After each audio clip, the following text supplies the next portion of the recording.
Good morning, Shuprabhat, and welcome back to Discover Ekam. Bhagavad Gita, chapter number 3, Karma Yoga.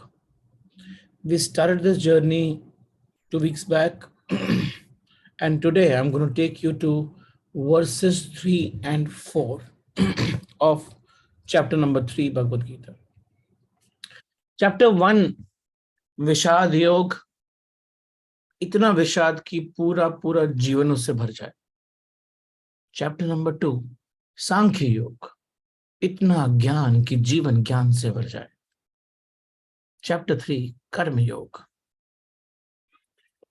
जब जीवन की पूर्णता कर्म से हो जाए तो उसे योग बन जाता है, वो कर्म योग बन जाता है. आज हम चैप्टर नंबर 3 के वर्सेस 3 एंड 4, जहां पर श्री कृष्ण ने अपनी बातें करनी शुरू की, उस पर थोड़ा ध्यान डालेंगे. चैप्टर नंबर 3 में फर्स्ट सेकंड वर्सेस में अर्जुन वापस वहीं जाके खड़ा हो गया था जहां से उसने अपनी यात्रा शुरू की थी चैप्टर 1 में. और चैप्टर 3 में श्री कृष्ण को एक रेवोल्यूशनरी तरीके से उसके अंदर घुसने का रास्ता ढूंढना पड़ा. आज हम देखते हैं कि चैप्टर 3 के अंदर वर्स 3 में और वर्स 4 में श्री कृष्ण किस प्रकार से अपनी बात अर्जुन के सामने प्रस्तुत करते हैं. But before we start, let's start our day with meditation. We start our chapter number 3, verse 3 and 4.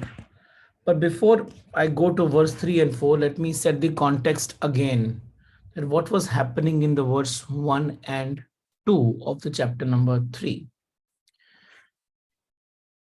Primarily, पहले 2 वर्सेस के अंदर अर्जुन ने अपने मन की व्यथा, जो पहले बहुत शायद स्थिर होने की कोशिश हो रही थी चैप्टर नंबर 2 के अंत तक, लेकिन वापस से मन अस्थिर हो गया.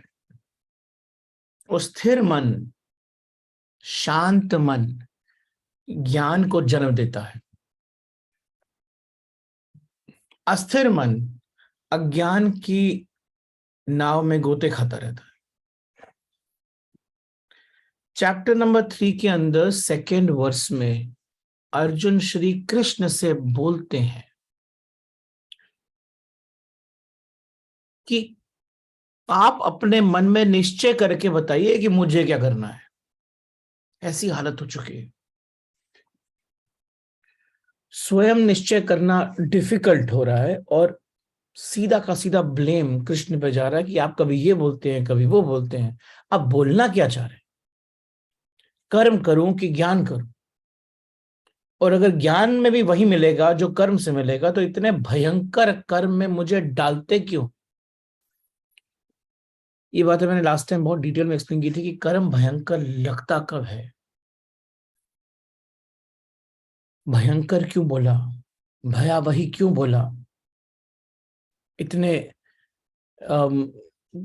डेंजरस कर्म में मुझे क्यों धकेल रहे हैं, इतने जिसमें ब्लड बात ही ब्लड बात होने वाला है उसमें मुझे क्यों डाल रहे हैं. ये बातें अर्जुन ने क्यों बोली है, मैंने लास्ट टाइम एक्सप्लेन किया था. Anybody who has missed it can go back and refer to those 2 verses again. और सेकंड वर्स में बोलते हैं श्री कृष्ण को कि आप निश्चय करके मुझे बताइए. अर्जुन इतनी परेशानी में है कि वो निश्चय भी नहीं कर पा रहा है. लेकिन एक बड़ी सुंदर बात है इस पूरे संवाद में अर्जुन और कृष्ण के. एक्चुअली अर्जुन की बहुत बड़ी कृपा है हम सब पर कि उसने ऐसे प्रश्न पूछे, अन्यथा गीता का जन्म ही नहीं होता. क्योंकि कृष्ण जैसे लोग कुछ कहते नहीं, कुछ लिखते नहीं, वो तो सिर्फ रिस्पॉन्ड करते हैं. कृष्ण जैसे लोग सिर्फ आपके क्वेश्चंस को आंसर करते हैं. वो कुछ कहकर आप पे थोपना नहीं चाहते कि ये मेरी बात है सुनो. कृष्ण जैसे लोग तभी बोलते हैं जब उनसे पूछा जाता है। तो अर्जुन तो परेशानी में है, लेकिन अर्जुन से आगे आने वाले कई अर्जुन इसी परेशानी से गुजरने वाले थे, जिनके उत्तर श्री कृष्ण ने दे दिए। अगर अर्जुन पूछता नहीं तो कृष्ण बोलते नहीं, गीता पैदा नहीं होती। अर्जुन पूछता है तो कृष्ण से उत्तर आता है। कुछ नहीं पूछेगा तो कृष्ण तो शून्य के इस महासागर हैं, मौन रह जाएंगे। क्योंकि वहां से उत्तर आते हैं, वहां पर कोई प्रश्न है नहीं। और जहां पर प्रश्न नहीं है, जिस महासागर में जब प्रश्न घुसेंगे तो उसको शून्य करने के लिए जब उत्तर निकलेंगे, वो उत्तर कृष्ण है। कृष्ण के है नहीं, वो कृष्ण ही है।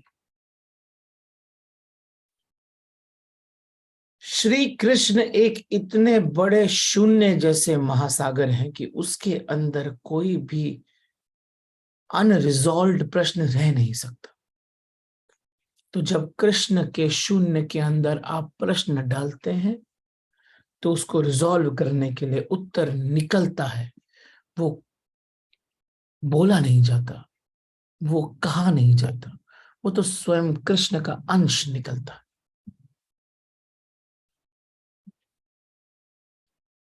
अब जब कृष्ण से पूछा गया, अर्जुन ने कि मुझे निश्चित करके उत्तर दीजिए कि करना क्या है, तब कृष्ण क्या बोले? वर्स नंबर 3, लोके यस्मिन् द्विविधा निष्ठा पुरा प्रोक्ता मया। अब ये बड़ा ध्यान से सुनिएगा। लोके यस्मिन् द्विविधा निष्ठा पुरा प्रोक्ता मया अधन अनधः अनधः ज्ञान योगेन सांख्यनाम कर्म योगेन योगिनाम। वर्स 3।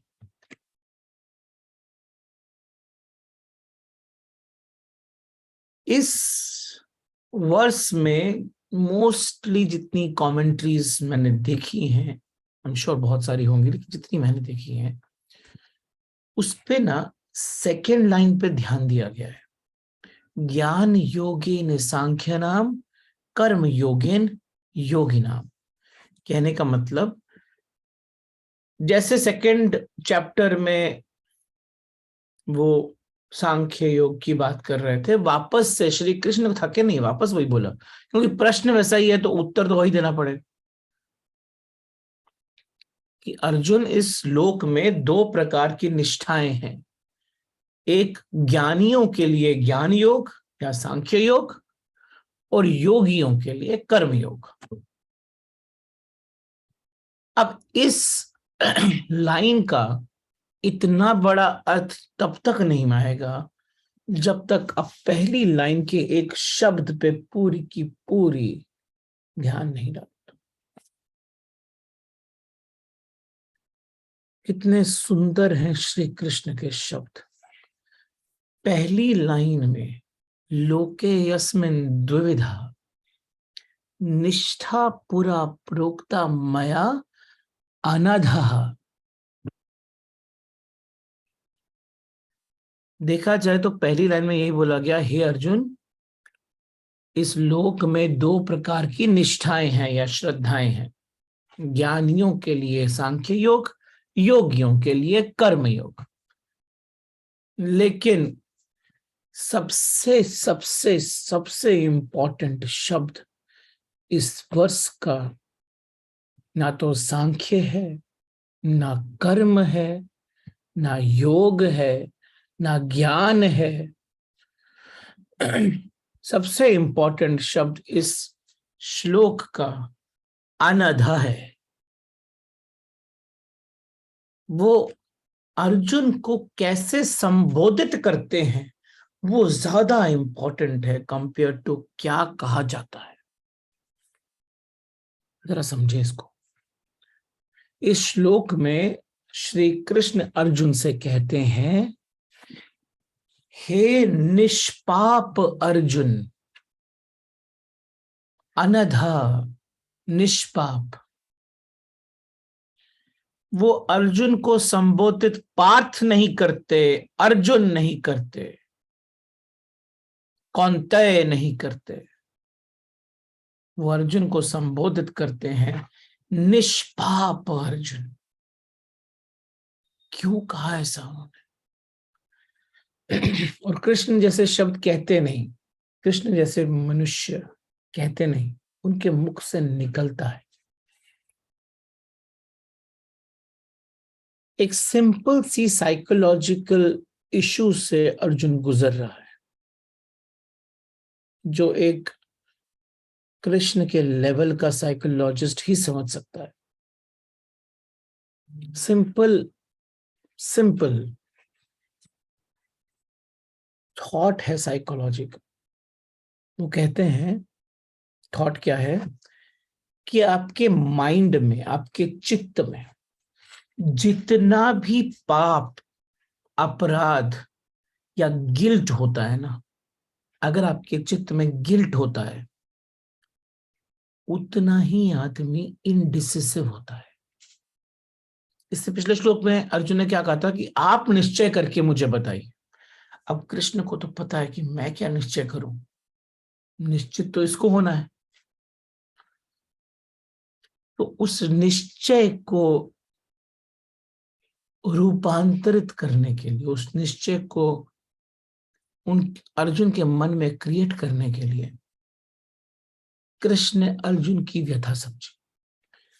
जितना भी मन में गिल्ट होता है, उतना ही आदमी इनडिसिसिव हो जाता है। हम सब अपने जीवन में डूबकर देख सकते हैं। चित्त में जितना पाप होता है, आपके माइंड की मेमोरी बैंक में जितना पाप भरा होता है, जितना अपराध भरा होता है, जितना गिल्ट भरा होता है कि मैंने गलती की है, उतना ही चित्त काम करने से रुक जाता है, कर्म करने से रुक जाता है। और कर्म करने के पहली प्री कंडीशन है डिसिसिवनेस, निर्णय लेना। वो निर्णय करने से रुक जाता है। पापी का चित्त सर्वाधिक हमेशा डामाडोल रहता है, उसमें हमेशा अर्थक्वेक आते रहते, सुनामी आते रहते। कृष्ण से अर्जुन ने क्या पूछा कि कोई निश्चित बात कीजिए। कृष्ण जो उत्तर देते हैं वो बहुत और है, और निश्चित बात का उत्तर बड़ा और है। वो तो निश्चित ही बोल रहे हैं अर्जुन, लेकिन सुन नहीं रहा है ना। तो अर्जुन की सुनने की क्षमता को बढ़ाने के लिए श्री कृष्ण ने बड़ी शुद्धता से अंदर से बोला, हे निष्पाप अर्जुन।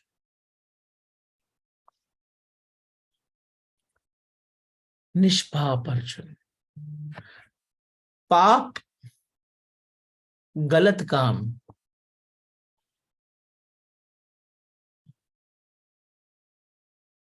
एक बड़ी इंटरेस्टिंग, उसकी एक बहुत ही इंटरेस्टिंग एल्केमी है। गलत काम नहीं सताता, गलत काम नहीं सताता, लेकिन मैंने ऐसा किया है, क्या तुम मानते हो कि मैंने ऐसा किया है, वो ज्यादा सताता है।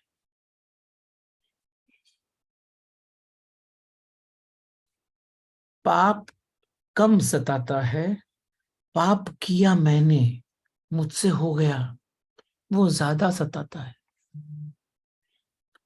जीसस क्राइस्ट ने रिपेंटेंस, प्रायश्चित को एक बहुत बड़ा बहुत बड़ा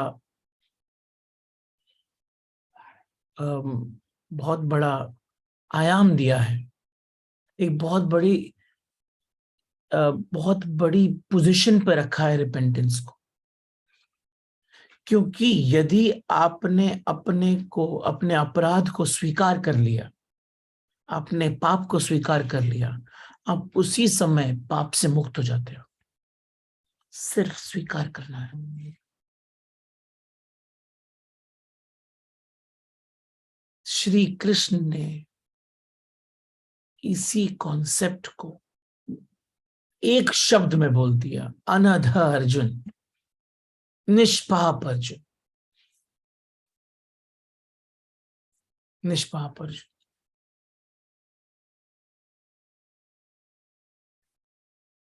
अर्जुन जिस समय कृष्ण से पूछते हैं कि कोई ऐसी बात कहो जो निश्चित हो और जिससे मेरा डावाडोल मन मिट जाए, लेकिन कृष्ण कहां से शुरू करते हैं? वो देखने, वो सोचने लायक है। कृष्ण कहते हैं, हे निष्पाप अर्जुन। कृष्ण जैसे व्यक्ति जब मुख से कुछ निकालते हैं या उनके मुख से कुछ निकलता है, तो वह गंगा की धारा की तरह निकलता है। जब कृष्ण के मुख से निकला होगा और अर्जुन ने सुना होगा निष्पाप अर्जुन, तो पूरी की पूरी गंगा नहा गया होगा। सारी गंगा उसके ऊपर से निकल गई होगी जब उसने कृष्ण की आंखों में देखा होगा निष्पाप अर्जुन। क्योंकि कृष्ण जैसे लोग सिर्फ मुख से नहीं बोलते, उनका तो पूर्ण पूर्ण शरीर बोलता है। उनकी आंखें बोलती हैं, उनके मुख की स्माइल बोलती है, उनके रोआ रोआ बोलता है। तो जब अर्जुन ने कृष्ण की आंखों में देखा होगा कि कृष्ण कह रहे हैं निष्पाप अर्जुन, उस समय वो गंगा नहा गया होगा। कृष्ण क्या रोआ रोआ, उनकी आंखें, उनकी श्वास, उनका होना, उनका सर्वत्र, वो सब एक साथ जब गूंजता है निष्पाप अर्जुन, तब कृष्ण की गंगा में अर्जुन ने स्नान कर लिया। और उस क्षण भर के लिए तो पक्का ही अर्जुन निष्पाप से भर गया होगा। उसके मन में शांति ने एंट्री दी होगी। तो जो निश्चय अर्जुन कृष्ण से एक्सपेक्ट कर रहे हैं, निष्पाप अर्जुन होते ही वो निश्चय अर्जुन के अंदर ऑटोमेटिक एंटर करेगा। इसलिए कृष्ण ने सबसे पहले एक साइकोलॉजिस्ट की तरह बिहेव किया और उसको हर पाप से मुक्त किया। और जैसे ही ये बोला निष्पाप अर्जुन, एकदम तत्काल बोला कि दो प्रकार की निष्ठाएं होती हैं, ज्ञानियों के लिए ज्ञान योग और योगियों के लिए कर्म योग। अब जब निष्पाप अर्जुन बोलते ये बोला, उसी समय उसके मन में ये बात जाना बहुत जरूरी था, क्योंकि उस मोमेंट के लिए मन एक्सेप्टेंस पे था।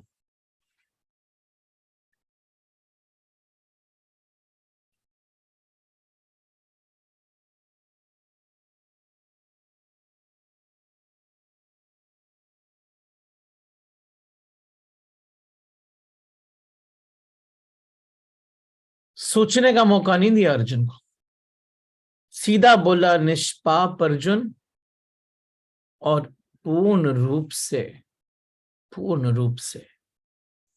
उनके अंदर प्रवेश कर दिए उन शब्दों को। किन शब्दों को? कि दो प्रकार की निष्ठाएं हैं। पहली निष्ठा ज्ञानियों के लिए ज्ञान योग, दूसरी निष्ठा योगियों के लिए कर्म योग।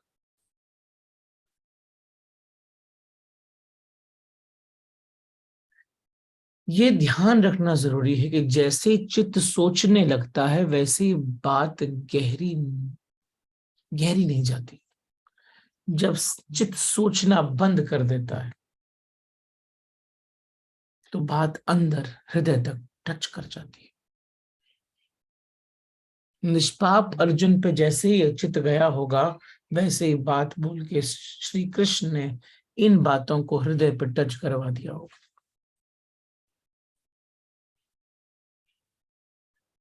मौका नहीं दिया अर्जुन के चित्त को इस बातों को तोड़ने का। और वैसे ही बोलते बोलते वर्स 4 पे आ गए, जो कि आज का सबसे बड़ा डिस्कशन है। Verse number 4। वर्स नंबर 4 में श्री कृष्ण ने अर्जुन से सिर्फ एक ही बात बोली कि मनुष्य ना तो कर्मों के ना करने से निष्कर्मता को प्राप्त होता है,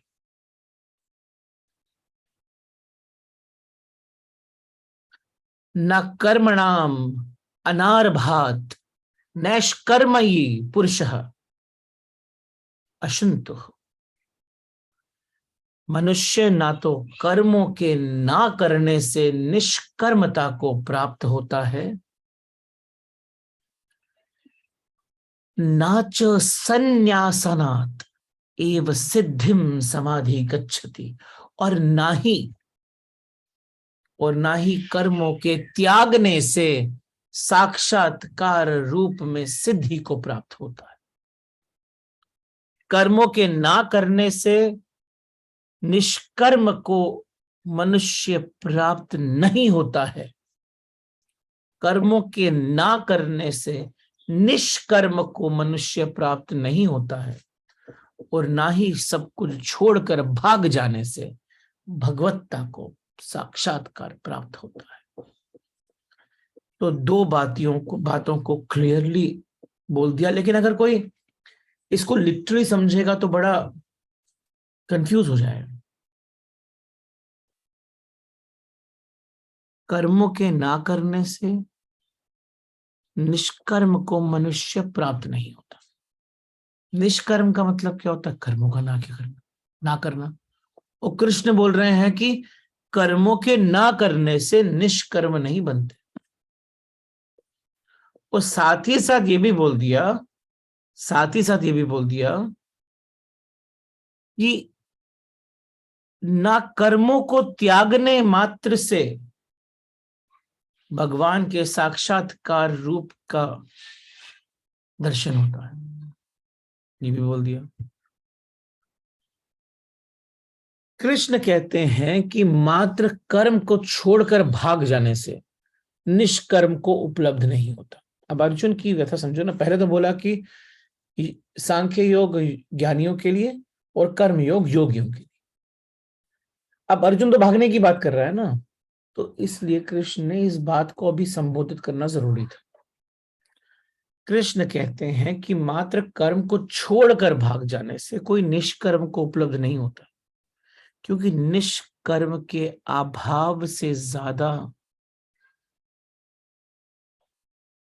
बड़ी बात है मात्र निष्कर्म। कर्म के अभाव से बहुत बड़ी बात है। निष्कर्म कर्म का अभाव नहीं होता। निष्कर्म एक घटना है जीवन की, वो कर्म के अभाव को नहीं बोला जाता। निष्कर्म की व्याख्या जब कृष्ण ने की तो उसको समझने के लिए बहुत अलग टाइप का थॉट डेवलप करना पड़ेगा। आमतौर पर हम क्या समझते हैं कि अगर कोई हिंदी में पर्यायवाची पूछेगा या पूछेगा इसका मतलब बताओ निष्कर्म का, तो आमतौर पे हम क्या बोलेंगे कि जब कर्म हम नहीं करते उसे निष्कर्म बोलते हैं। हमने एक्चुअली निष्क्रियता को निष्कर्म बोल दिया है। गलत है। निष्क्रियता निष्कर्म नहीं है।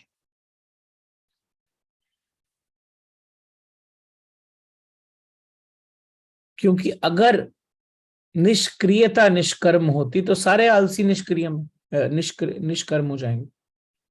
मृत्यु के बाद आप निष्कर्म हो जाओगे, तब तो पत्थर पेड़ पहाड़ सब निष्कर्म में।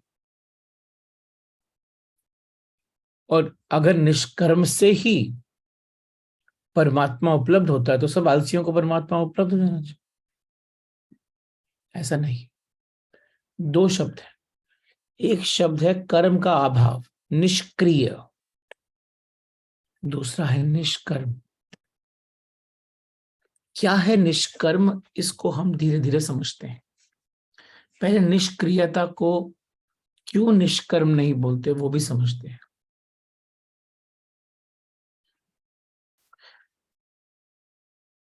कृष्ण अर्जुन से कहते हैं कि अगर तू ये छोड़ दे जो तू कर रहा है तो तेरा कोई कर्म नहीं है, ये तो होगा नहीं, क्यों कुछ तो करेगा। कर्म से तो भागा नहीं जा सकता। भागना भी तो एक कर्म है, वो भी तो करना पड़ेगा।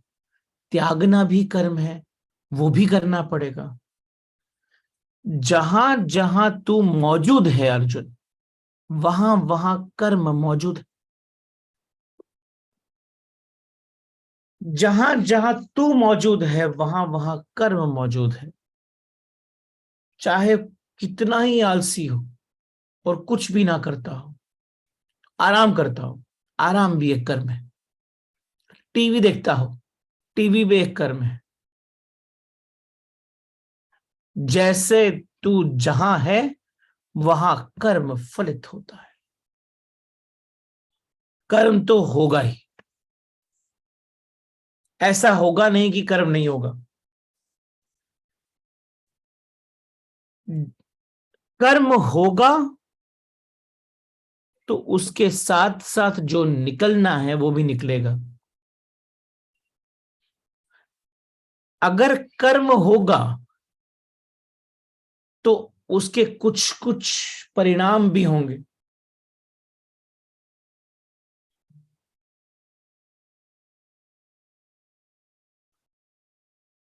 मैं कुछ भी ना करूं उसका भी परिणाम होता है। मनुष्य का जन्म होते ही कर्म प्रारंभ हो जाता है। मनुष्य का जन्म होते ही कर्म प्रारंभ हो जाता है। कर्म को छोड़ के जाना पॉसिबल नहीं। कर्म बदला जा सकता है, छोड़ा नहीं जा सकता।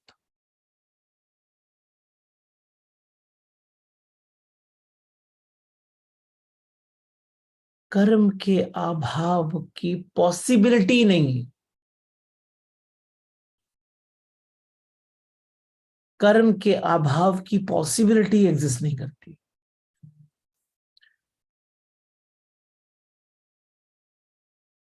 कृष्ण कह रहे हैं अर्जुन को कि कर्म को छोड़कर तू अगर भाग गया तो तू ये मत समझना कि तू निष्कर्म को उपलब्ध हो गया, क्योंकि जो निष्कर्म को उपलब्ध होता है वो कर्म को छोड़कर क्यों भागेगा।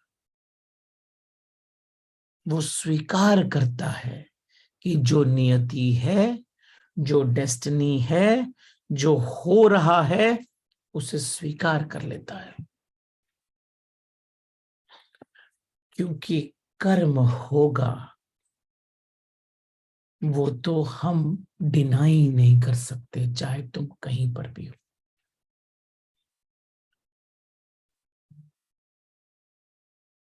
कर्म होगा तो उसके साथ उत्पात भी होगा। ऐसा नहीं बोल सकते कि वो नहीं होगा।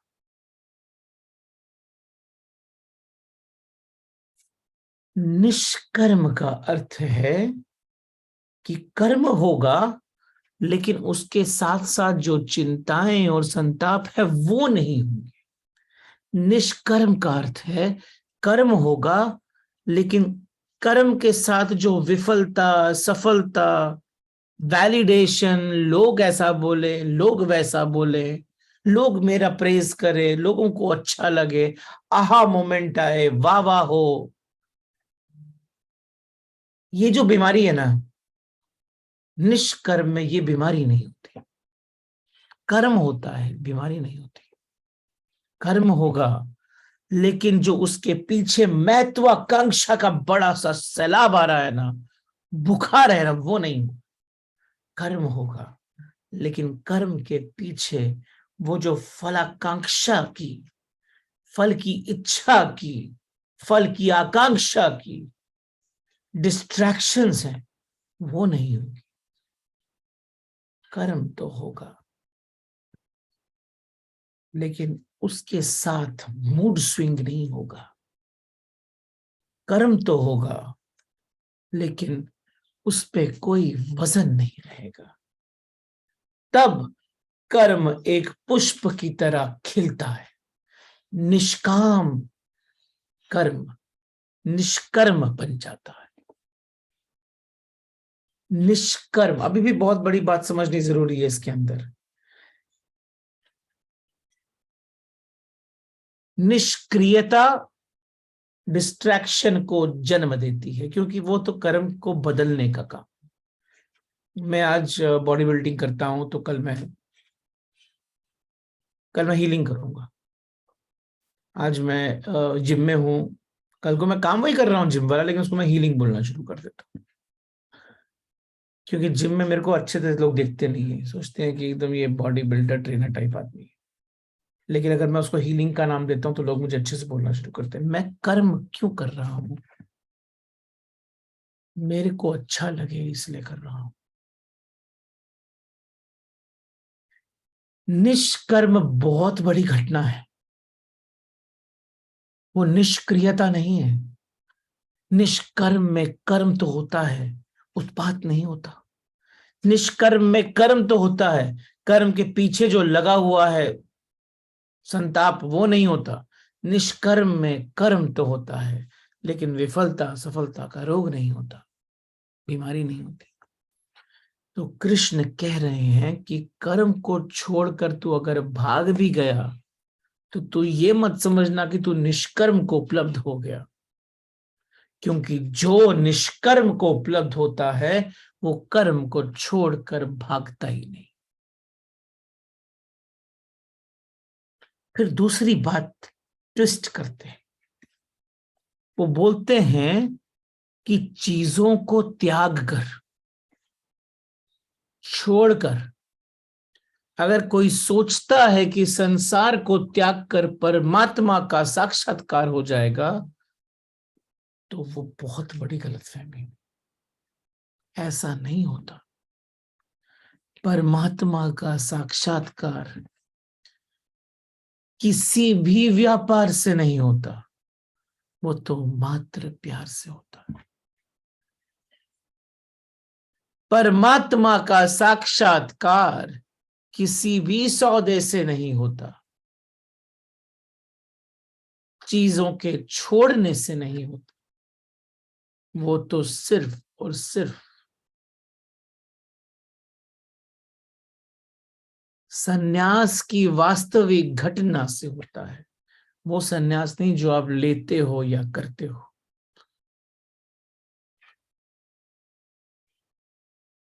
मैंने घर छोड़ दिया, गाड़ी छोड़ दी, रिश्ते छोड़ दिए, अब तो मिलना चाहिए। तो ये तो व्यापार है ना, ये तो व्यापार है, ये तो सौदा है, ये तो ट्रेडिंग कर रहे हो आप, कि क्योंकि मैंने ऐसा किया इसलिए ऐसा होना चाहिए। असल में जहां भी व्यापार है, जहां भी मैंने कुछ किया और वो होने की आकांक्षा है, वहां बिजनेस है, वो धर्म नहीं है। त्यागी कहता है मैंने ये छोड़ दिया और अभी तक नहीं हुआ, लेकिन छोड़ने को किसने कहा था? वो छूट जाए ऐसा हो जाना चाहिए। अगर मन में बाधा क्रिएट की, तो मन छोड़ता नहीं, आप चाहे फिजिकली उसे छोड़ भी देते। तो कृष्ण का कहना सिर्फ इतना है कि कुछ त्याग देने से परमात्मा का साक्षात्कार नहीं हो जाता, नहीं होता। ये समझना बहुत जरूरी है। परमात्मा का साक्षात्कार बहुत अलग बात है, वो त्याग से फलित नहीं होता।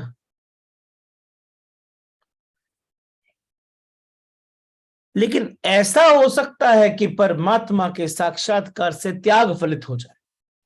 तो ये वही बात है कि अनुभव से आचरण का जन्म होता है। तो अगर मैंने देखा कि यार ये तो सब कुछ छोड़ छाड़ के अभी घूम रहे हैं, अब वो और कितने सुखी हैं, ईश्वर को देख चुके हैं, तो मैं भी ऐसा करूंगा तो ईश्वर दिख जाएगा, ऐसा नहीं। आचार को कॉपी करने से अनुभव का जन्म नहीं होता, अनुभव से आचार फलित होता है। वैसे ही परमात्मा के अनुभव से त्याग फलित होता है, त्याग करने से परमात्मा फलित नहीं होता। जी क्यों, ऐसा क्यों फलित होता है? क्योंकि जब कोई विराट को जान लेता है ना वास्तविकता में, तो क्षुद्र को पकड़ने की इच्छा ही खत्म हो जाती है। जब कोई विराट को जान लेता है, जब किसी को संसार का सब मिल जाता है, तो भी वो अंदर खाली रहता है, क्योंकि उसे अब तक वो नहीं मिला जिसके लिए उसका जन्म हुआ है। जब वो मिल जाए जिसके लिए जन्म हुआ है, तो संसार ऑटोमेटिकली मिल जाता है, लेकिन आपको उसकी कोई वैल्यू नहीं रहती। त्याग से परमात्मा मिलता है ऐसा नहीं है, लेकिन परमात्मा से अक्सर त्याग फलित हो जाता है। परमात्मा, ईश्वर, साक्षात्कार महाभोग है। वो इतना बड़ा रस है जिसके बाद, जिसके उपरांत छोटे छोटे रस छूट जाते हैं।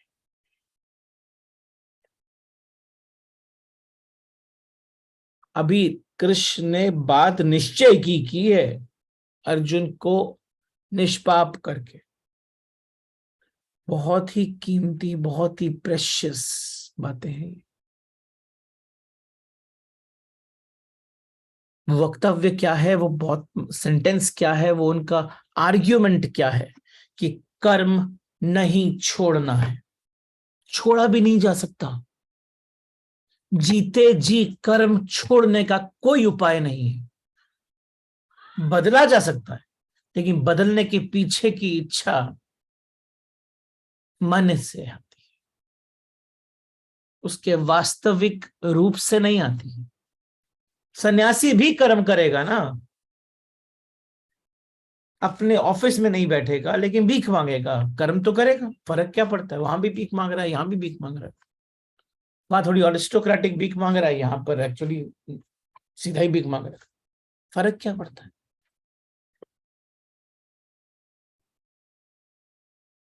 उतना ही बड़ा कर्म है, एक्चुअली सेम का ही रूपांतरण। घर नहीं बनाएगा, कुटिया बनाएगा। बनाएगा तो सही, रहेगा तो सही। बुफे में नहीं खाएगा, दाल रोटी खाएगा, या फिर शायद पानी पिएगा, या फिर थोड़ा बहुत फलाहार खाएगा। खाएगा तो सही। घर छोड़कर आश्रम बनाएगा, दुकान छोड़कर भीख मांगेगा, कर्म से नहीं भाग सकता। कर्म बस अपना भेष बदलता है, कर्म तो कर्म ही रहता है। कर्म से भागा नहीं जा सकता, और जो कर्म से भाग ही नहीं सकते तो निष्काम कैसे बनेंगे? कर्म से भागना सिर्फ एक हिपोक्रेसी है, पाखंड। वैसे भी जो असंभव है उसकी कोशिश करना पाखंडी, डिप्लोमेसी। अगर अर्जुन भाग जाए युद्ध के मैदान को छोड़कर तो करेगा क्या? कुछ तो करेगा। वो जो भी करेगा वो भी कर्म है, युद्ध भी कर्म है। कर्म से भागा नहीं जा सकता। अब इतना कुछ कृष्ण ने अर्जुन के मन में डाला, तो निश्चित रूप से प्रश्न आना चाहिए अर्जुन के मन में कि अगर कर्म का अभाव निष्कर्म नहीं है, बोल रहा था ना कि मैं जाके ज्ञान कर लेता हूं, पढ़ लेता हूं, वो भी कर्म है। अगर कर्म का अभाव निष्कर्म नहीं है, तो निष्कर्म क्या है? अब मैंने कहा था निष्काम कर्म निष्कर्म है, लेकिन इससे भी बहुत बड़ी घटना है निष्कर्म। निष्कर्म कर्म का अभाव नहीं, निष्कर्म कर्म का अभाव नहीं है, निष्कर्म कर्ता का अभाव है। बहुत बड़ा डायमेंशन है, extremely big dimension of life. निष्कर्म कर्म का नहीं, कर्ता का अभाव। कृष्ण ने एक एब्सोल्युटली न्यू द्वार ही खोल दिया, एक नया आयाम दिखा दिया। वो कहते हैं कर्म जारी रखो, भागना है ना, कर्ता से भाग जाओ। वो कहते हैं कर्म ऑन रखो, भागना है ना, कर्ता से भाग जाओ। कृष्ण मनुष्य के व्यक्तित्व में एक बहुत बड़ी क्रांति कर देते।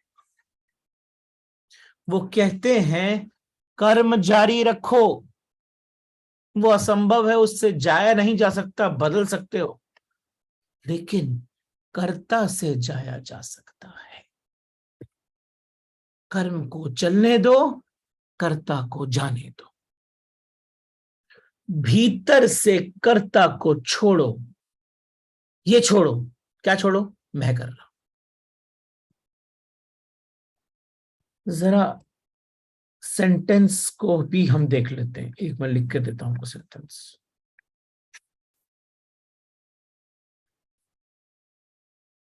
सेंटेंस मैं कर रहा हूं, ये है सेंटेंस। इस सेंटेंस को अगर आप छोड़ो और मैं को निकाल दो, तो ये नहीं कह सकते ना मैं निकला तो मैं निकला तो कर रहा हूं, ये भी मैं को साउंड कर ही रहा है पीछे से। तो जैसे ही मैं निकला, रहा हूं की जगह पे आ जाता है हो रहा है।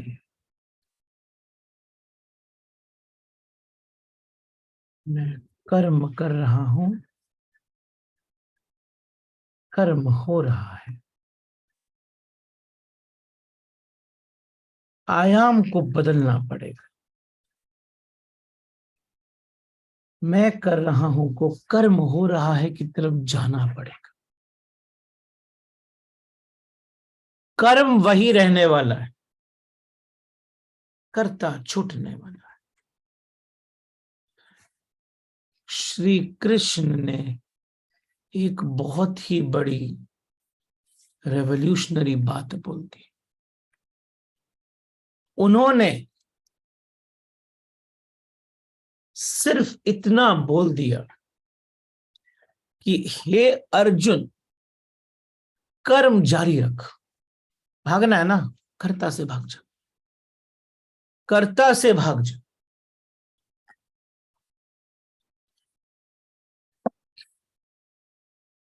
मुक्ति, मोक्ष, निर्वाण, सन्यास,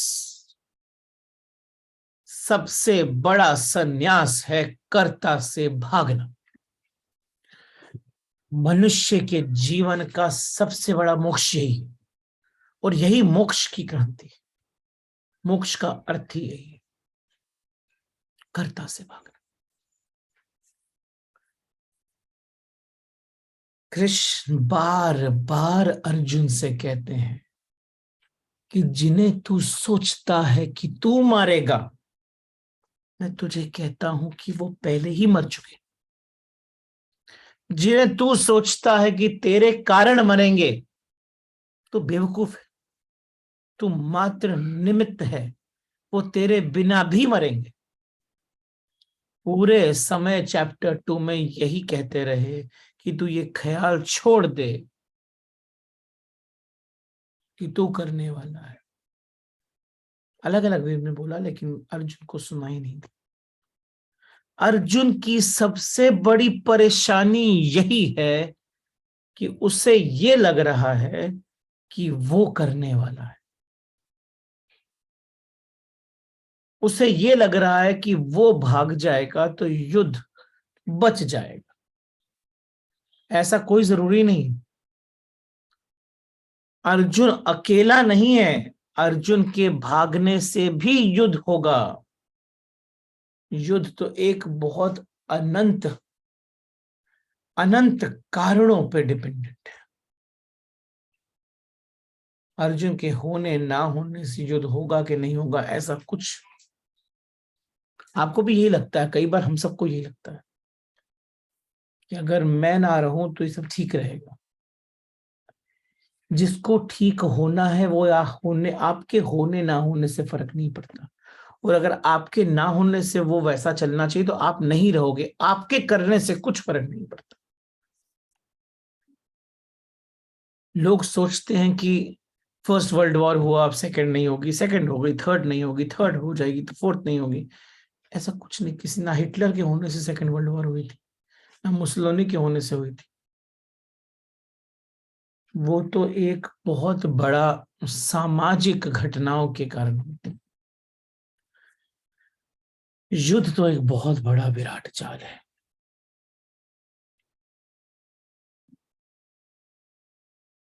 अर्जुन का ये सोचना कि मैं भाग जाऊं तो ये सब नहीं होगा, अहंकार है।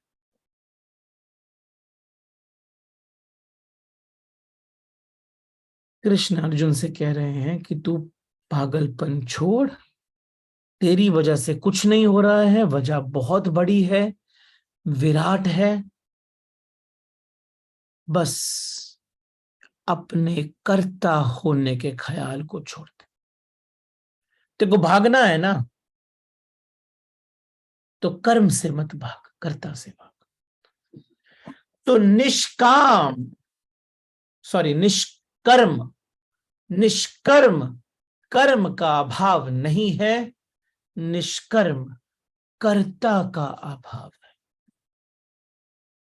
तो जब श्री कृष्ण अर्जुन से कहते हैं निष्कर्म हो जा, तो कहने का अर्थ है कर्ता को छोड़ दे। कर्ता होने का ख्याल अगर गिर जाए और व्यक्ति आंखें खोलकर देखे कि अनंत नियमों के जाल से परिस्थितियों का जन्म हुआ है, जिस परिस्थिति में आज वो है, वो ऐसी धारा है जिसमें वो बह रहा है और उसमें वो बहता ही जाएगा, एक तिनके की तरह।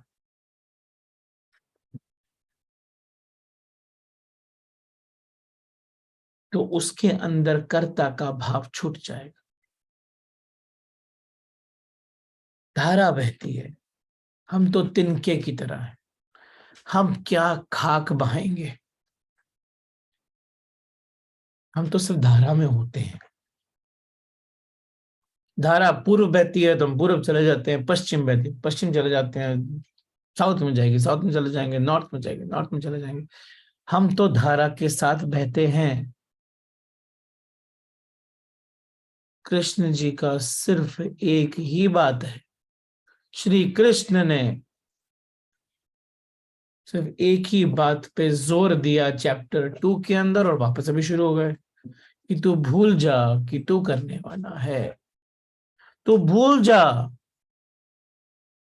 तू भूल जा तू करने वाला है। बर्बरीक ने ये वास्तविकता में देख लिया था कि कृष्ण कृष्ण को ही समझा रहे हैं, वहां पर भी कृष्ण बैठे हुए हैं, सब तरफ एक ही है।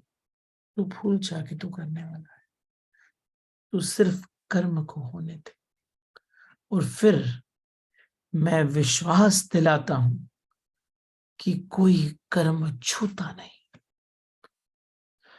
पाप छूता नहीं, पुण्य छूता नहीं, रिजल्ट छूता नहीं, विफलता छूती नहीं, सफलता छूती नहीं। कब छूता नहीं? जब कर्ता छूता नहीं।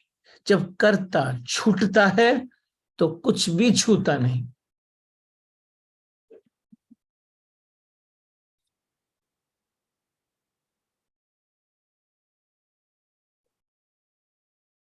करने का ख्याल एकमात्र पाप है।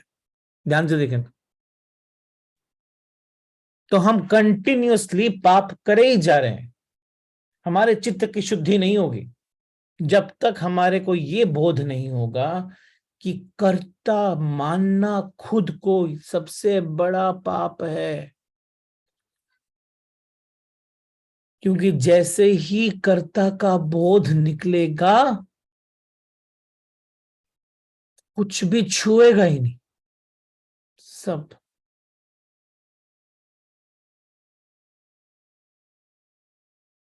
बिना छुए निकल जाएगा।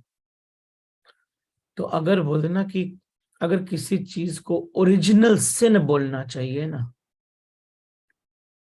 लिख देता हूं ताकि आप याद रखो इस चीज को।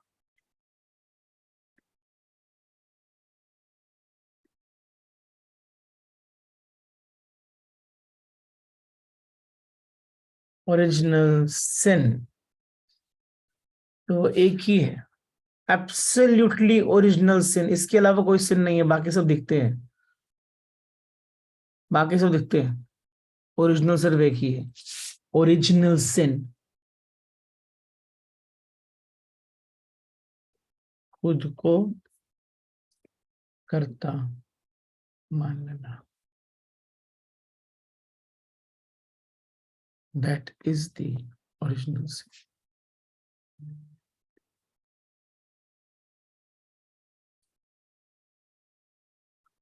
अब मैं खुद को कर्ता मानता हूं कि नहीं मानता हूं?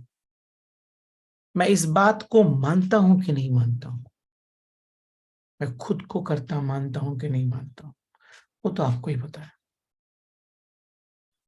तो निष्पाप अर्जुन जब बोला तो पहले तो मन को उसके एक्सेप्टेंस में लाया कि वास्तविकता में तो निष्पाप इसलिए है। अगर इसको कनेक्ट करें तो वास्तविकता में तो निष्पाप इसलिए है क्योंकि तू एक्चुअली में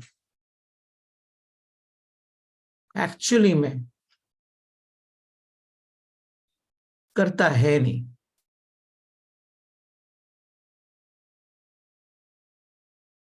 करता है नहीं।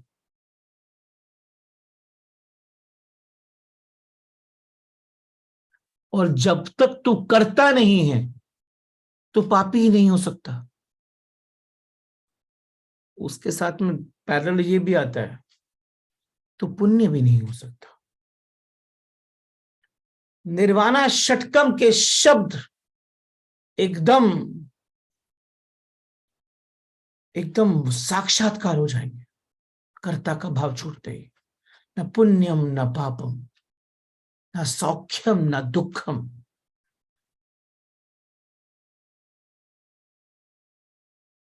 कुछ नहीं है। चिदानंद रूपा शिवोहम शिव।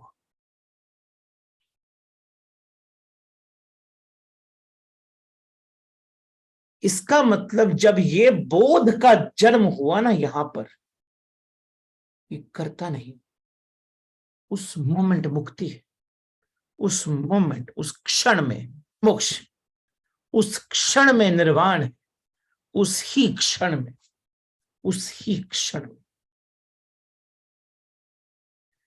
निष्कर्म कर्म का अभाव नहीं है, निष्कर्म कर्ता का अभाव है।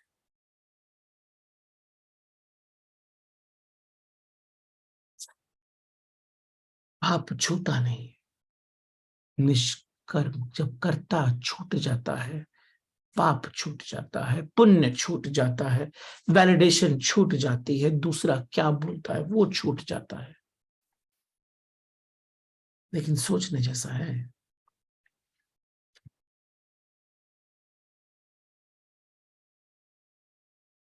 अगर ध्यान से सोचें कि अगर हम परमात्मा को अगर हम हटा दें जगत से, हटा नहीं सकते लेकिन ख्याल से हटा दें, तो आदमी करता हो जाएगा। और अगर आदमी करता हो गया, परमात्मा करता नहीं है, तो वह मानसिक तनाव अपनी अति पर पहुंच जाएगा। कि जो आज सिचुएशन है ना वर्ल्ड की, सिर्फ दुखी है, स्ट्रेस ही है, प्रॉब्लम ही है, टेंशन ही है, उसका कारण यही है कि मैंने अपनी लाइफ से परमात्मा को हटाकर, मैंने सृष्टि से परमात्मा को हटाकर मंदिर में जाके रख दिया है, गिरजाघर में रख दिया है।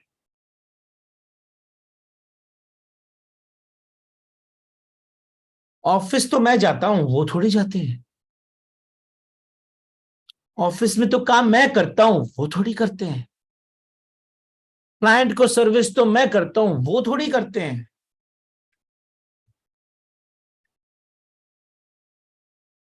ये बोध कि मैं नहीं कर रहा हूं, वो हो रहा है, हर क्षण चाहिए, सिर्फ रिजल्ट के टाइम पे नहीं। एक हाई रिवॉल्यूशन है कुछ लोगों की, कि रिजल्ट जैसे ही अच्छा आया तो बोलते हैं कि ईश्वर की कृपा है, बेटर है, मेरी कृपा से तो बेटर है ना। लेकिन ये जो भाव है ना कि रिजल्ट अच्छा है तो ईश्वर को समर्पित करना, ये भाव भी सबसे बड़े भाव से नीचे है कि हर क्षण ईश्वर को समर्पित करना। क्योंकि अगर एक कंक्लूजन पे समर्पण है तो शांति होती है, तो शांति कंक्लूजन के समर्पण की नहीं है। उस कंक्लूजन आपके फेवर में आया इसलिए शांति है, तो वैसे ही पाप है, आप चाहे किसी को भी समर्पित कर दो। हर क्षण अगर समर्पित किया तो कंक्लूजन का आहा नहीं आएगा, और हर क्षण अगर समर्पित किया, हर क्षण अगर समर्पित किया, हर क्षण अगर समर्पित किया, तो हर क्षण आहा आएगा, वही ब्लिस।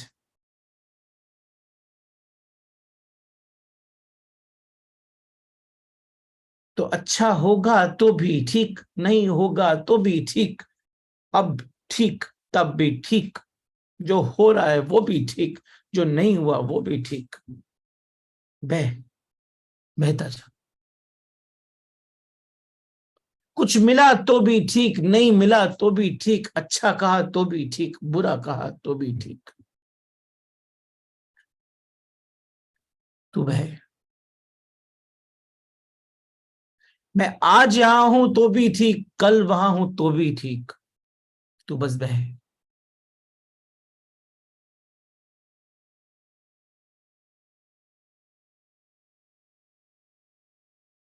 तूने, तेरे हाथ से अच्छा हो गया तो भी ठीक, बुरा हो गया तो भी ठीक, हो गया, हर क्षण ही ठीक। ओनली व्हेन कर्ता इज ऑन। इफ कर्ता is there there is duality, then this is ठीक, दैट इज ठीक, दिस अच्छा वो बुरा, तू अच्छा मैं अच्छा, मैं अच्छा तू बुरा। कर्ता छूटा, सब कुछ ठीक। कर्ता आया, ठीक दिखता हुआ चीज भी ठीक नहीं, सही दिखती हुई चीज भी ठीक नहीं।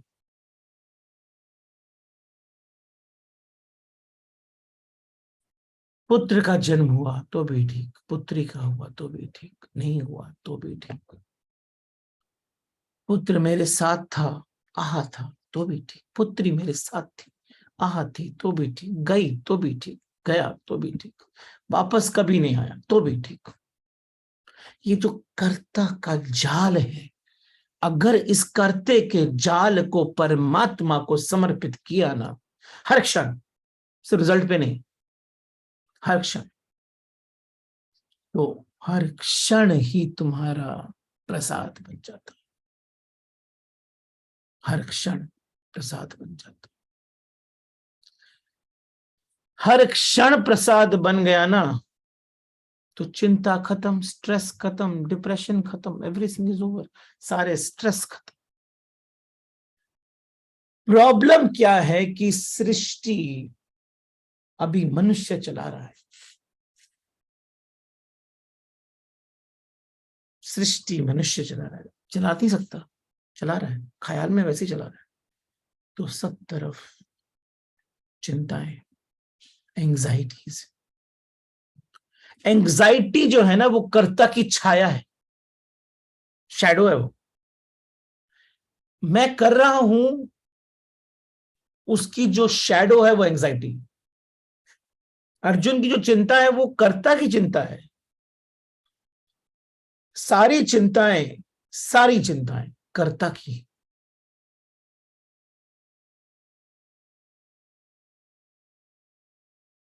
इसलिए कृष्ण उसको कहते हैं, तू कर्ता को छोड़ और कर्म को चलने दे। निष्पाप बताकर, निष्पाप बताकर उसे निष्पाप में ले जाने का राह भी बता देते। पहले कहते हैं तो निष्पाप है, और फिर उसी समय दूसरे श्लोक में बोल देते हैं समस्त पापों से बाहर होने का सूत्र क्या है। दो ही शब्द याद रखने हैं। वर्स नंबर 3, निष्पाप अर्जुन। वर्स नंबर 4, निष्कर्म अर्जुन। निष्पाप अर्जुन बनने के लिए निष्कर्म अर्जुन बनना पड़ेगा। पहले कहते हैं तो निष्पाप है, फिर दूसरे वक्तव्य में देते हैं वो समस्त पापों से बाहर ले जाने वाला सूत्र। तो निष्पाप कहकर चुप नहीं रहते, वे निष्पाप बनने की राह भी देते हैं, आश्वासन देकर, मान नहीं देते। और अर्जुन जैसे व्यक्ति मानते भी नहीं मानते। समर्पण और अंधविश्वास में यही तो अंतर है। अगर अंधविश्वास होता था तो कृष्ण ने कहा, अर्जुन ने सुना और जा युद्ध कर, मार लग जाता। इसको अंधविश्वास। समर्पण होता है ना, तो कृष्ण ने कहा, अर्जुन ने प्रश्न पूछा, समर्पण को अंदर फलित होने दिया। ये है अर्जुन की महानता, समर्पण की चरम सीमा पर। फर्क सिर्फ इतना है, चैप्टर 1 में अर्जुन के प्रश्न अहंकार से उत्पन्न हो रहे थे, अब अर्जुन के प्रश्न शून्य से उत्पन्न हो रहे हैं। तो अर्जुन के प्रश्न ज्यादा नहीं है, कृष्ण के उत्तर बहुत ही ज्यादा प्रोफाउंड है।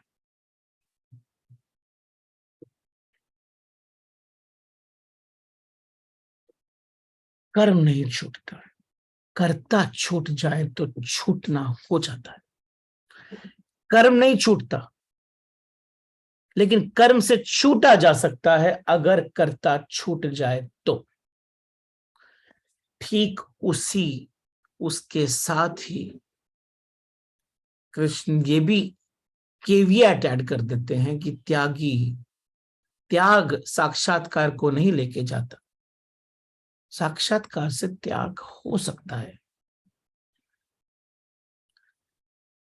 त्यागी कभी समर्पित हो ही नहीं सकता। त्यागी आदमी कभी समर्पण नहीं करता। वो तो कहता है कि मेरे पास कारण है कि मैं इतना छोड़ा, अब मुझे मिलना चाहिए। त्याग त्याग अहंकार का एक दूसरा रूप है। समर्पण सबसे पहले अहंकार का त्याग है। समर्पण का जन्म होता है, इसका बीज है अहंकार का त्याग, उसका निर्वाण। समर्पण का सबसे पहली गूंज है कि मेरे पास कुछ भी नहीं, मैं तो कुछ भी नहीं हूं। जो मैं कुछ हुई नहीं तो मैं क्या चाहूं, मैं तो सिर्फ प्रार्थना कर सकता हूं, मैं तो सिर्फ चरणों में सिर रख सकता हूं, मेरे पास देने को कुछ भी नहीं है। समर्पण कर वह करता है जिसके ख्याल में ये बात आती है कि मैं असहाय हूं, टोटल हेल्पलेस, मेरे पास कुछ भी नहीं।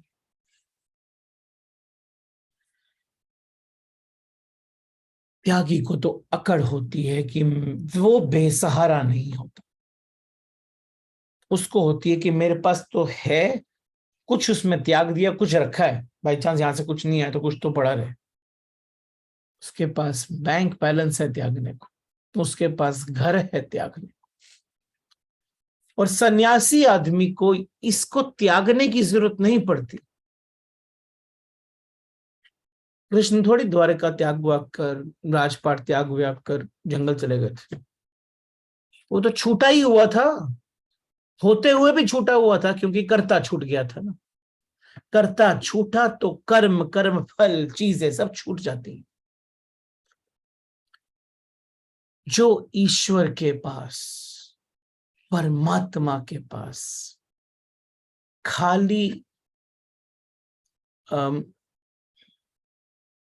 जो परमात्मा के पास, ईश्वर के पास भरे हुए हाथ लेकर जाता है ना, वो खाली हाथ लौट के आता है।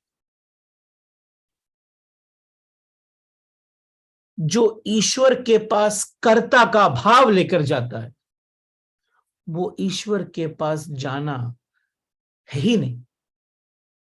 मंदिर में भी पाप हो रहा है फिर,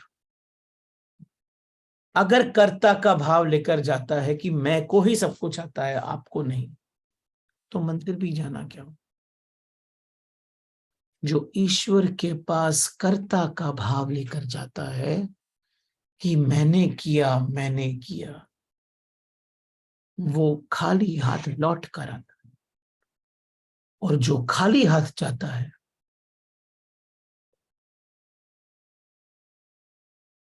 वो ऑटोमेटिकली भर के आ जाता है, लेकिन तब भी खाली रहता है।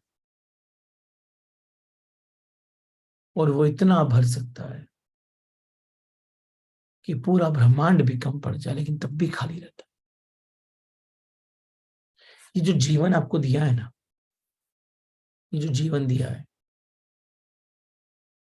उसमें अपनी बुद्धि का प्रयोग करो कर्ता को छोड़ने के लिए, ना कि कर्ता के अपनी इच्छाओं को जस्टिफाई करने के लिए। मैंने ये कर्म इसलिए किया क्योंकि, जस्टिफिकेशन आएगा, वो जस्टिफिकेशन किसी भी रूप में आए, डिजायर ही है उसका पीछे का सबसे मूल कारण।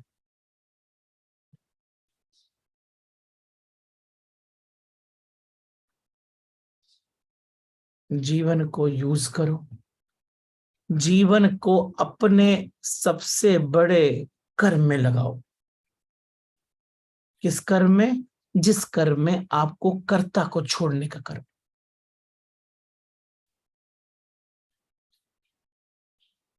वो फलित हो। भान से प्रार्थना करो कि मेरे मैं को निकालो। दूसरों की जय से पहले खुद को जय करे, दूसरों पे विजय प्राप्त करने से पहले खुद पर विजय प्राप्त करो। कबीर जी का एक बड़ा सुंदर सा पोयम है, साधो भाई, बड़ा सुंदर से स्टार्ट करते हैं। साधो भाई, हर एक को साधु ही बोलते हैं। साधो भाई जीवत ही करो आशा, साधो भाई जीवत ही करो आशा, जीवत समझे जीवत बुझे, जीवत मुक्ति निवास। साधो भाई जीवत ही करो आशा, जीवत समझे जीवत भूजे, जीवत मुक्ति निवासा। जीवत कर्म की फांस न काटी, मुंह ये मुक्ति की आशा। जीवन जीवत, जीवत कर्म की फांस, कर्म की फांस, देखो यहां भी कर्म की बात कर। जीवत कर्म की फांस न काटी, मुंह ये मुक्ति निकासा, मुक्ति की आशा। अब हूं मिला तो तब हूं मिलेगा, ना ही तो जमपुर वासा। सत गए, सत गहे सतगुरु को चिन्हे, सत गहे सतगुरु को चिन्हे, सत नाम विश्वासा। कहे कबीर साधन हितकारी, कहे कबीर साधन हितकारी, हम साधन के दासा, हम साधन के दासा। सब संतन मां संत बड़े हैं, सब संतन मां संत बड़े हैं, सबद रूप जिन दोहिया, कहे कबीर सुनो भई साधो, सत रूप बही जानी। साधो भाई जीवत ही करो आशा, जीवत समझे जीवत भूजे, जीवत मुकुति निवासा। जीवत कर्म की फांस न काटी, मुए मुक्ति की आशा। अब हूं मिला तो तब हूं मिलेगा, ना ही तो जमपुरवास। क्या कह रहे हैं? कह रहे हैं मेरे भाई साधु भाई, जब तक जिंदा रहो, जब तक जिंदा रहो, तब तक आशा रखो कि मेरे को ईश्वर की प्राप्ति हो। जीवन समझे जीवन भूजे, जीवन मुक्ति निवासा।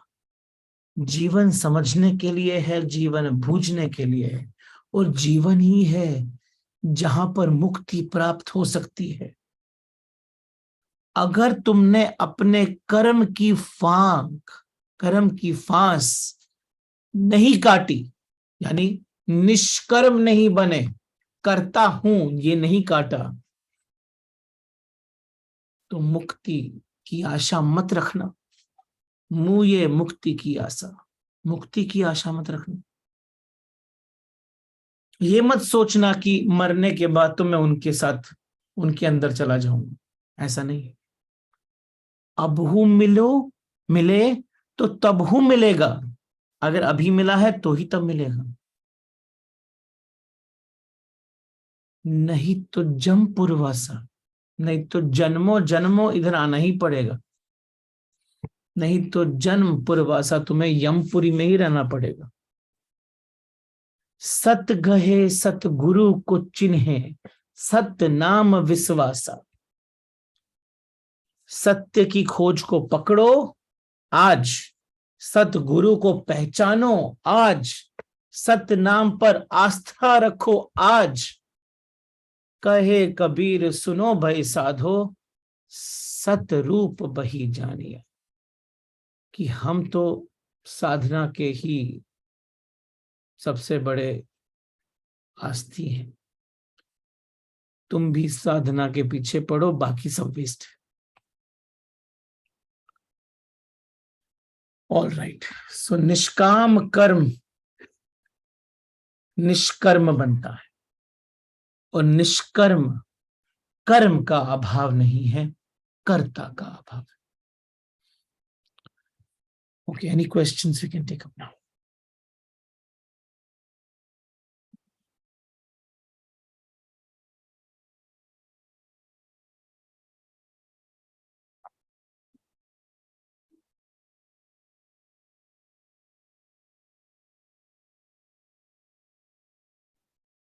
Good morning, Owen. Good morning. You're back? Yeah, we are back. Okay, good to see you. And nice session.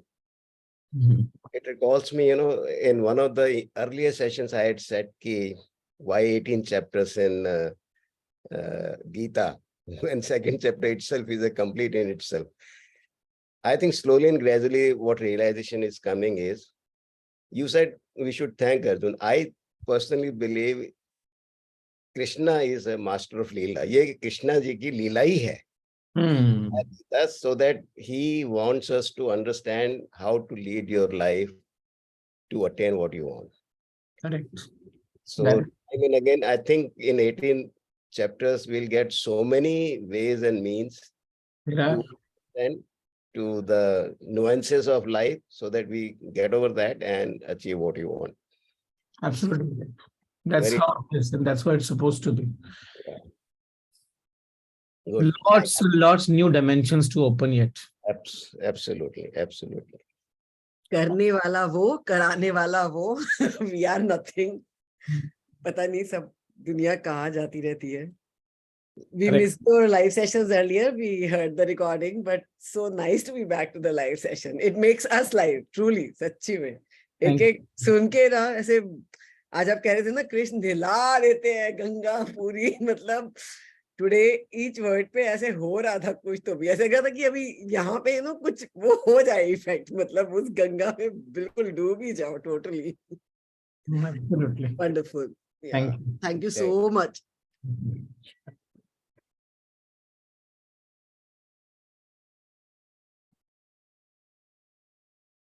And questions are gone.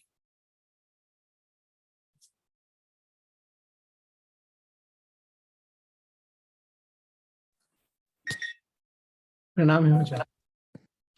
Good morning, Pranam Rohit.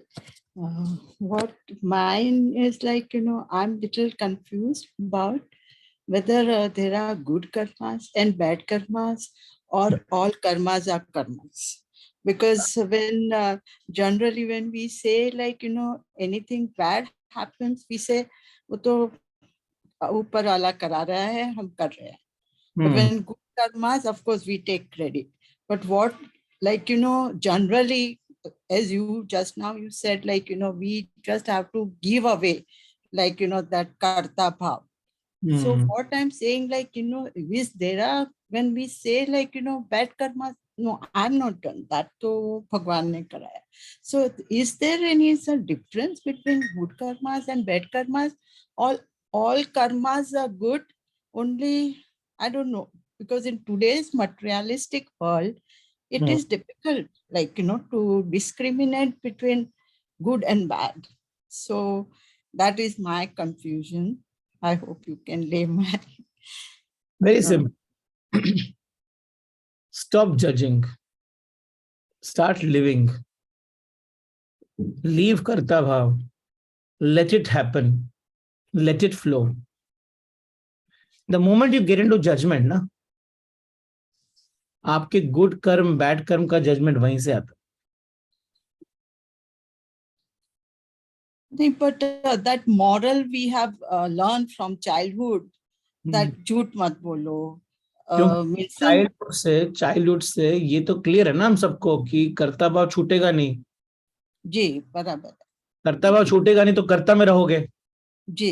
अब कर्ता में रहोगे तो फिर अच्छा ही कर्ता करो ना, फिर क्यों खराब कर्ता कर रहे हो?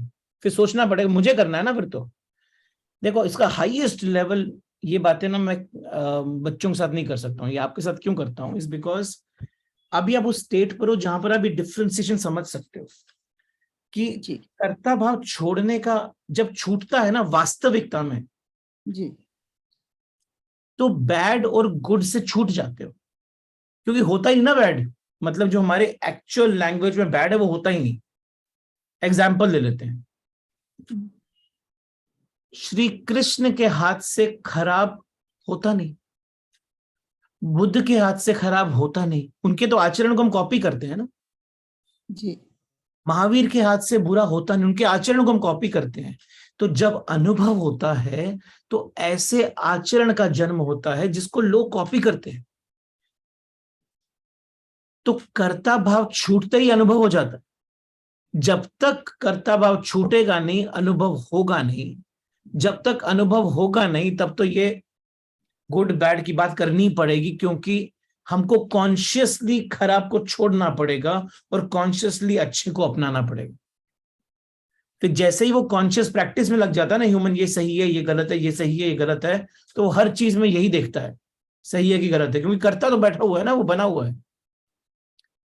कर्ता छूटकर अच्छा बुरा ऑटोमेटिक अच्छा ही होता है, बुरा होता ही नहीं है.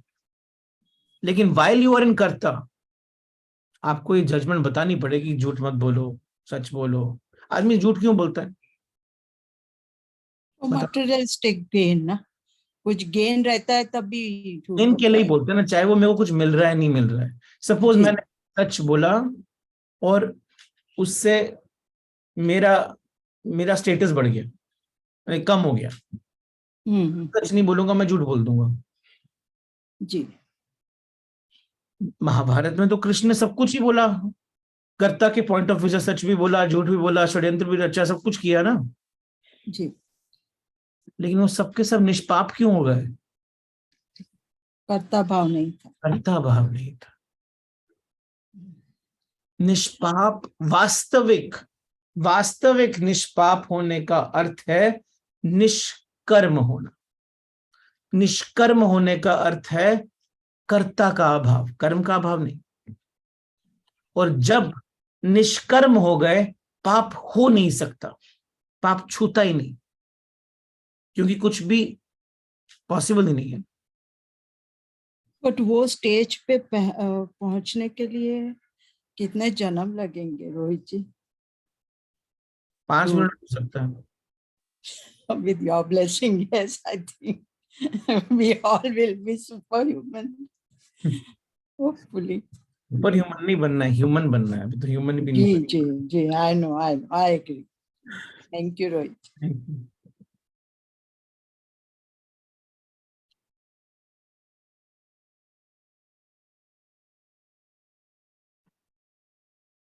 Namaste, Rohit. नमस्कार sir. I have said this earlier. I'll repeat it again. I must have read in my last 36 years. I have a habit of reading 30 pages per day. That is what my boss, whom I first met in 1976, had told me. I must have read 4 times Bhagavad Gita. I have listened to so many discourses from people, lot of people.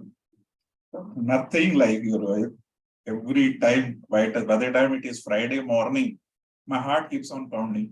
Sunday now kab bajenge, and went to see the face of Rohit and went to listen what he says. Amazing is not the word, mind-boggling is not the word. Trust me. Thank you. And when you tell something, I keep on laughing till tears come out from my eyes. Take the latest one, what you just now told this lady. It is just amazing. Okay, I have 2 questions. Short ones.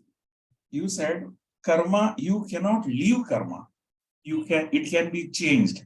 जरा सा थोड़ा उस पर reflection डालेंगे. Karma can be changed. आप कर्म से भागते हो ना, मैं चेंज बोल रहा हूँ, कर्म से भागते हो आप। एक कर्म को छोड़ के दूसरे कर्म से भागते हो, मतलब अर्जुन भाग के क्या करेगा? कुछ तो करेगा ना, छूट नहीं जाएगा ना। वो वॉर छोड़ के जाएगा तो कहाँ जाएगा? वॉर ही करेगा, दूसरी वॉर करेगा, ये नहीं करेगा। बस फर्क क्या होगा, वहां पर भाई नहीं होंगे। तो How can I change my karmas, for example? Can I? Should not is what I'm saying. You should not. That's what. Don't waste your time on changing karmas. Continue doing what you're doing. Just focus on leaving the karta. I had some experience when I was 29. Today I'm 65. Earlier, everyone in middle class family has a habit of going to the astrologer. And one astrologer said, age of 29 is very bad for you. There is going to be something happening to your head, physical injury. And I knew a nice doctor in KM Hospital whom I used to meet and talk to him. Great spiritualist. Plus, when he plays cards, Rummy, he could see everyone's cards. And he would say, "Arey, ye 4th place mein ekka kyun rakha hai? Udhar laga do." Like that. But he could close his eyes. He could close his eyes and tell you a few things about you. So I just mentioned to him, this is what going to happen. That is what the astrologer said. He says, "Mukesh, don't listen to him. I will tell you an idea. From today, keep on doing good things to everyone. And that karma will change.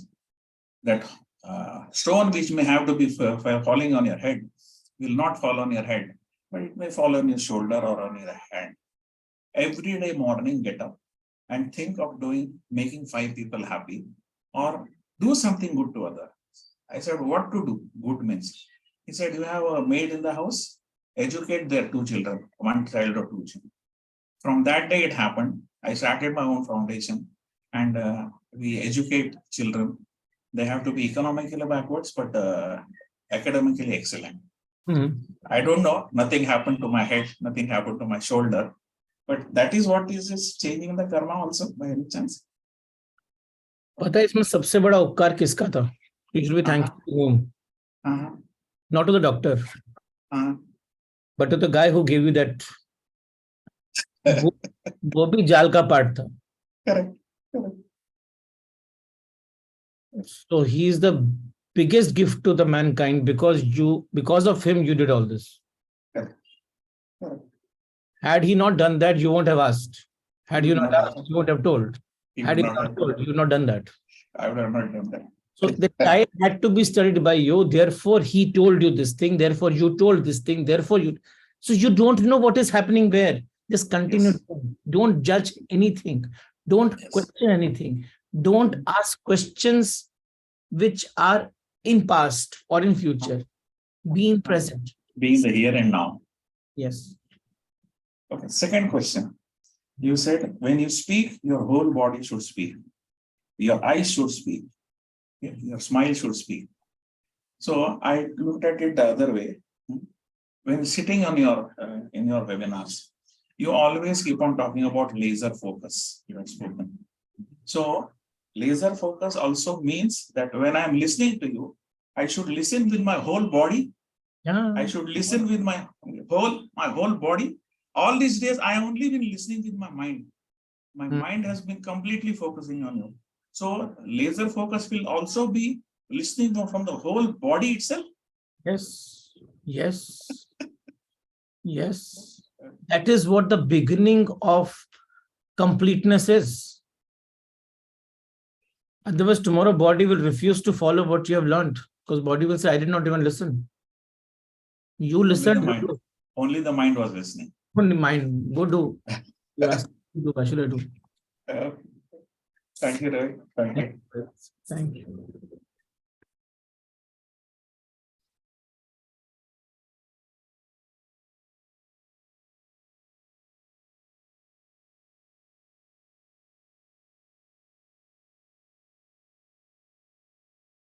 Yes, Himanshu.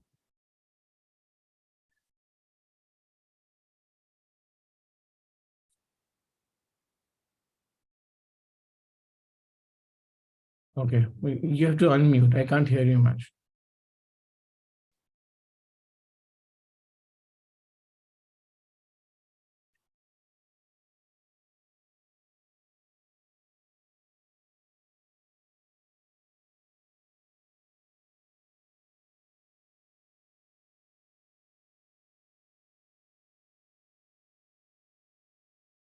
Okay, all right. I think there are no more questions. These are hands. I'm just lowering the hands. If you still have questions, please raise them again.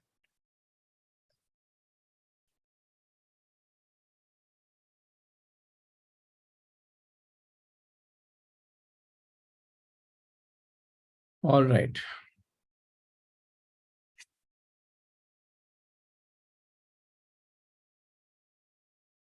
Okay, great. So let's conclude today's session with the. Rohit, Himanshu ने उसका question Q&A में डाला है. I know, but he has to be there. I know that. I've read the question. Yeah. Without him being there, I can't answer that question. अपना पंचकोश पे अगर कोई किया है तो can we refer that video to him? मुझे याद नहीं कब किया है. Okay, ठीक है. Himanshu, I'm giving you an opportunity to speak again if you can. Because without you around, I can't answer the question.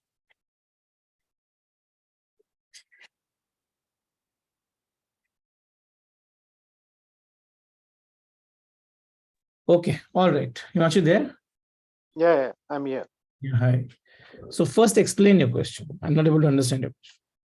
Actually, when I'm known by my identity in the society, how can I realize myself that I'm a soul? That if I'm saying that I have done this, I am. So some ego that it is hidden behind my statement or my feelings. How can I realize that I am a soul? I'm So not. let them say, na, society say, you stop saying it. No?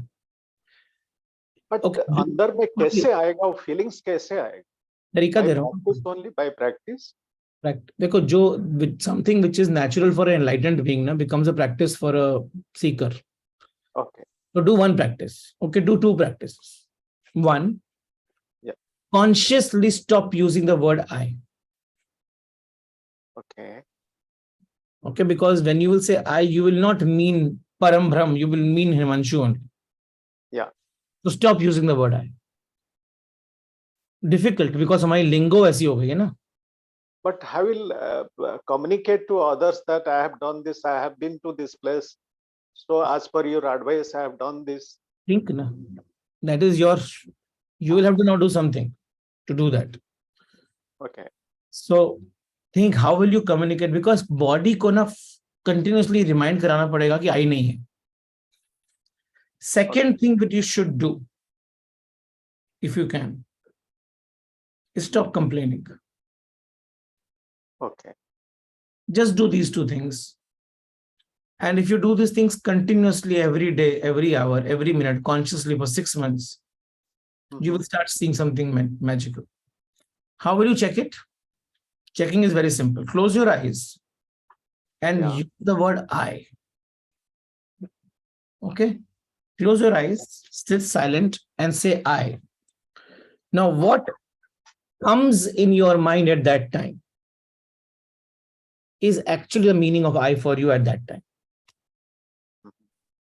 If you have not spoken I for a long time for you, yourself, if you've not spoken I for a long time for you yourself, I will start searching for its meaning. That's where slowly you will start purifying yourself. Okay.